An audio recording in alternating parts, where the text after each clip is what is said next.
Olá a todos, meu nome é Heitor Carvalho e sejam bem-vindos para um vídeo num formato diferente em que eu vou dar uma olhada na posição, só que não vai ter muita edição. O que acontece é que, oitava rodada do Campeonato Mundial de Xadrez de 2016, primeiro sangue desse campeonato. A gente teve o primeiro resultado decisivo. A análise da partida está um tanto quanto tensa para mim. Eu não vou dar conta de terminar ela até amanhã, que eu acho que seria o tempo que vocês gostariam de ver essa partida. Mas a situação crítica da partida, eu já tenho ela bem analisada aqui. Então eu já queria adiantar essa análise dessa posição especificamente para vocês e fazer a análise da partida como um todo. Posteriormente, provavelmente vou botar essa partida no ar na quarta-feira como um todo, certo? Então, oitava rodada do Campeonato Mundial de Xadrez. Calcem com as peças brancas, Cariaquem com as peças negras. Partida jogada no dia 21 de novembro de 2016. Até agora o campeonato estava empatado, só que o desempate aconteceu hoje. Essa posição que vocês veem aqui ocorreu no lance número 34 dessa oitava partida. E nessa situação a gente percebe que as negras têm um peão de vantagem. É um peão passado, só que as brancas têm algumas compensações. Aqui, só destacando, peão de vantagem negro, peão passado, mas as brancas, muitas setas aparecendo aqui, né? Vamos tentar ir com calma e descobrir o que está acontecendo. Bem, a posição das peças brancas é uma posição muito ativa. Esse rei negro aqui está, de certa forma, em apuros. A dama aqui em D4 está pressionando fortemente a posição do rei negro. Se esse cavalo sair ou for atacado mais uma vez, a posição do rei negro desmorona. Além disso, as brancas estão ameaçando cavalo em E5, torre em D7, com as duas peças batendo aqui no ponto F7, o que também está causando muitos problemas para as negras. E aqui nessa situação, as torres estão encarando uma para a outra, só que uma alternativa interessante para as brancas seria tirar a torre aqui para D7, tirar a torre dessa encarada com a torre adversária, que a gente já viu aumenta a pressão em F7, só que também abre caminho para a torre poder atacar o ponto B6. A dama já está atacando esse ponto, então talvez as brancas consigam recuperar esse peão de desvantagem e, lidando com o peão passado negro, conseguem vencer a partida com esse ataque forte aqui, ou no mínimo empatar. Então, algumas das alternativas possíveis seriam torre em D7, cavalo em C5, já procurando se defender do lance torre em B7 que as brancas querem fazer logo logo. Também interfere com a ação da dama aqui no peão de B6. E lógico, cutuca a torre aqui na casa D7. Então, torre em A7, a gente tem uma torre branca na sétima fila, que é a melhor fila para a torre estar depois da oitava. Já que não tem muita coisa acontecendo na oitava, a sétima fila está excelente para as brancas. E essa torre vai ficar de olho nesse peão passado das negras, evitando assim, da melhor forma possível, que esse peão promova, porque o grande trunfo das negras nessa posição é esse peão extra, que é um peão passado, certo? Então essa torre ficaria por conta deste peão. Uma outra alternativa para as brancas seria o lance cavalo em E5, já começando a aumentar um pouco a pressão aqui em cima desse rei. As negras responderiam com dama em C5. Elas têm esse peão passado, né? Então, qual que é a ideia das negras? Trocar as torres e as damas. Sem as peças pesadas no tabuleiro, vai ser muito difícil para as brancas conseguirem evitar a promoção desse peão. Então, a ideia das negras é essa. As brancas continuariam com torre toma F8. Aqui, as negras não podem capturar a dama em D4 nesse momento. Por quê? Torre toma F7.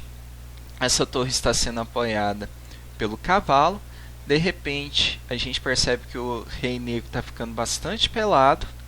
Rei em G8. Peão toma dama. A gente não vai deixar essa dama escapar, né? Sendo que as brancas estão ameaçando ganhar um cavalo aqui nessa brincadeira. Então o cavalo tem que sair. Bispo em E4. E aqui o ataque branco começa a tomar uma forma muito grande. As brancas estão ameaçando entrar com o bispo na casa H7. Esse bispo estaria sendo apoiado pela torre. Esse peão só precisa sair daqui para isso acontecer. Quando o bispo entrasse em H7, o rei fugiria para H8, cavalo em G6 daria checkmate, certo? Então a gente percebe que esse rei negro está, como eu disse agorinha, pelado e vai começar a ser exposto logo logo. A situação das negras aqui começa a se tornar um pouco desesperadora. Por isso, as negras não podem capturar a dama em D4 nessa posição. Ao invés disso, elas capturam a torre lá em F8. Cavalo em D7. E aqui uma situação interessante. Cavalo ataca a dama e não pode ser capturado pelo cavalo negro, porque o cavalo aqui em F6 está cravado pela ação da dama, certo? Além disso, esse cavalo aqui em D7 aumenta a pressão no cavalo de F6, ameaçando ganhar esse cavalo logo logo, né? Ele apoiaria a captura da dama aqui em F6.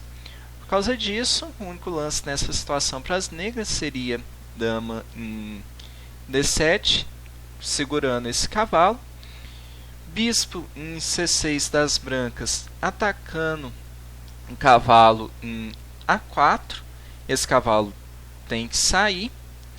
E as brancas conseguem ganhar de volta aquele peão de desvantagem que elas tinham. Lógico, as negras ainda têm esse peão passado. Esse peão é um peão muito perigoso. Mas a situação começa a não ficar tão desesperadora igual estava até pouco tempo. Certo? Então vamos voltar aqui um pouquinho à posição. Nós já vimos as alternativas aqui. E nessa posição, o Carlsen não jogou nem torre em D7, nem cavalo em E5. Nessa situação, lance 35, os jogadores tinham muito pouco tempo no relógio. Se eu não me engano, o Carlsen tinha 2 minutos nessa situação. E ele tinha que fazer 5 lances nesses 2 minutos. Para chegar no lance 40 e ganhar 1 hora extra para pensar. Quer dizer, o Carlsen estava extremamente apertado no tempo.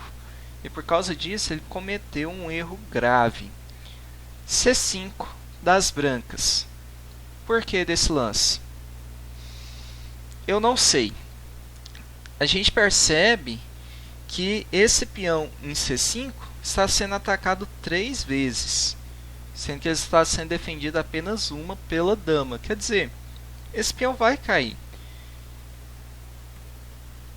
Primeiro as negras decidem tomar a torre em D8, simplificar um pouco a posição, porque elas já estavam ganhando um peão. De repente parece que vão ganhar mais um. Bem, vamos trocar as peças logo, né? Então torre toma D8, cavalo toma D8, cavalo toma C5. E aqui, nessa situação, as negras estão ganhando 2 peões de vantagem, certo? E a posição começou a ficar bastante simplificada, as torres já saíram do tabuleiro. A situação das brancas aqui é perdida, não tem o que as brancas fazerem. Se você botar no computador essa posição, ele vai dar no mínimo 2 pontos de vantagem para as negras nessa posição. Isso é muito mais do que uma vantagem decisiva. As negras ainda vão ter que forçar um pouco a posição, ainda tem um pouco de partida a ser jogada, mas não tem como as brancas conseguirem se recuperar, a não ser que as negras cometam um erro. Acontece que o Karyakin também estava com problemas de tempo e ele cometeu esse erro. As brancas continuaram com dama em D6. A ideia aqui desse lance é atacar o peão de B6, certo? A ideia principal das negras, a primeira ideia que vinha na cabeça das negras seria defender esse peão, né? Mas, se as negras não tomarem cuidado, as brancas também estão ameaçando dama em E7, sendo que o cavalo e a dama estariam atacando o ponto F7. Se o ponto F7 aqui cai, o rei negro fica completamente exposto. Com esse rei exposto, com a dama bem aqui na cara dele, a situação das negras não fica nem um pouco favorável. Pois bem, quais que seriam as alternativas para as negras? Uma delas seria jogar dama em A4. Beleza, eu tenho 2 peões de vantagem, só que eu abro mão de um desses peões de vantagem, seguro minha posição aqui, deixo meu rei seguro e segue a partida, né? Vou promover esse peão que já é um peão passado sem problemas. Beleza, as brancas capturam um dos peões de desvantagem que elas têm e as negras jogam cavalo de C em D7. Ambos os cavalos estão se apoiando, quer dizer, esses cavalos não vão cair com facilidade. O peão negro é um peão passado, ele vai promover logo logo. E além disso, aqui esse peão apoia o lance dama em B4, que protege a posição negra daquela entrada da dama aqui na casa E7. Por exemplo, se as brancas tentam jogar D6 com a ideia de dama em E7, depois atacando o peão aqui em F7, as negras só precisam jogar dama em B4, impedem essa entrada da dama aqui, e de qualquer maneira elas continuam com o peão passado, seja aqui na coluna A, seja na coluna B. Vai ser muito difícil para as brancas conseguirem segurar esse peão. Vitória para as negras, certo? Bem, as negras não quiseram ir por esse caminho. Uma alternativa que as negras teriam seria o lance dama em A4, desculpa, A2. Não seria tão forte, só que a ideia desse lance é permitir um lance E5 em que a dama defende o peão lá de F7. A desvantagem desse lance é porque as negras estão entregando um peão para as brancas, pode criar uma pequena complicação aqui para a defesa do rei, só que é uma alternativa que também seria perfeitamente viável e muito melhor do que a que foi jogada na partida. Na partida, o lance jogado pelo Karyakin no apuro do tempo foi o lance dama em D3.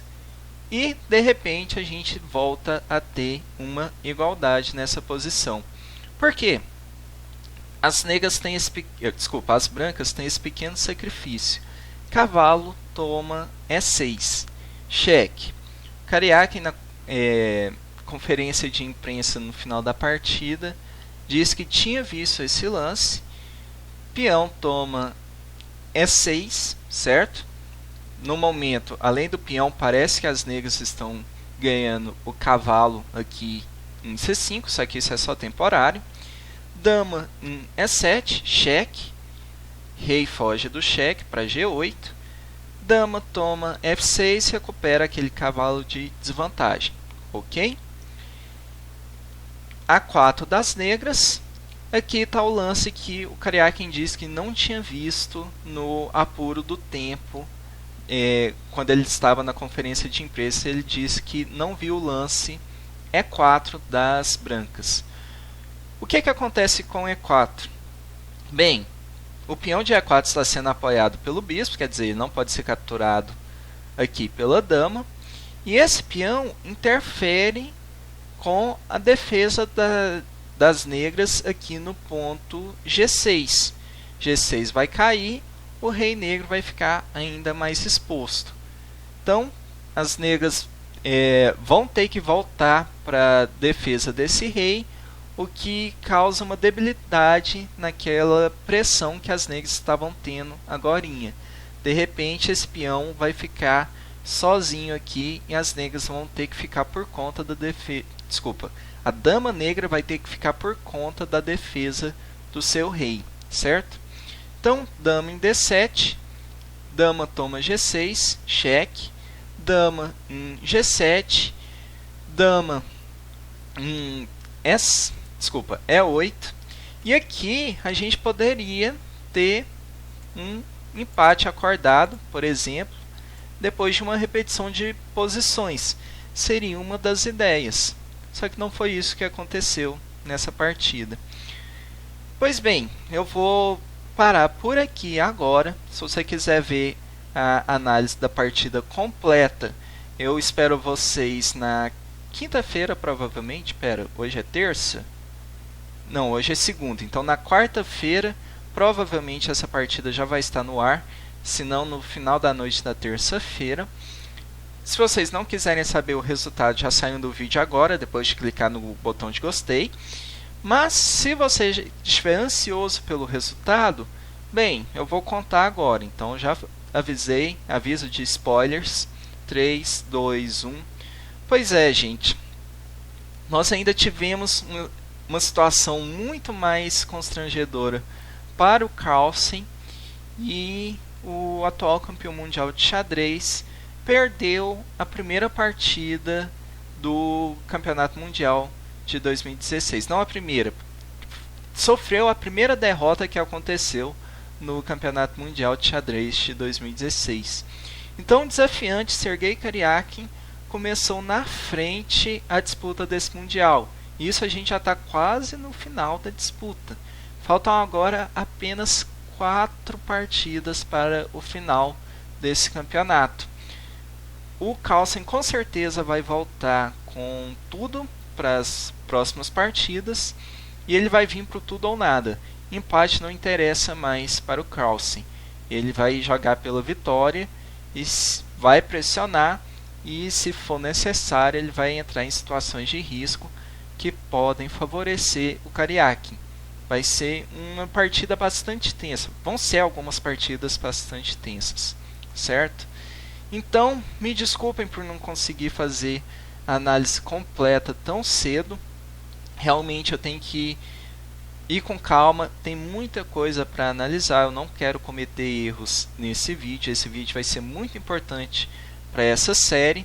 Só que eu queria e precisava mostrar o quanto antes essa situação crítica que nós tivemos na partida. Então, eu vejo você no vídeo da análise completa da 8ª partida do Mundial. Não deixe de deixar seu gostei aqui. E vejo vocês no próximo vídeo. Tchau!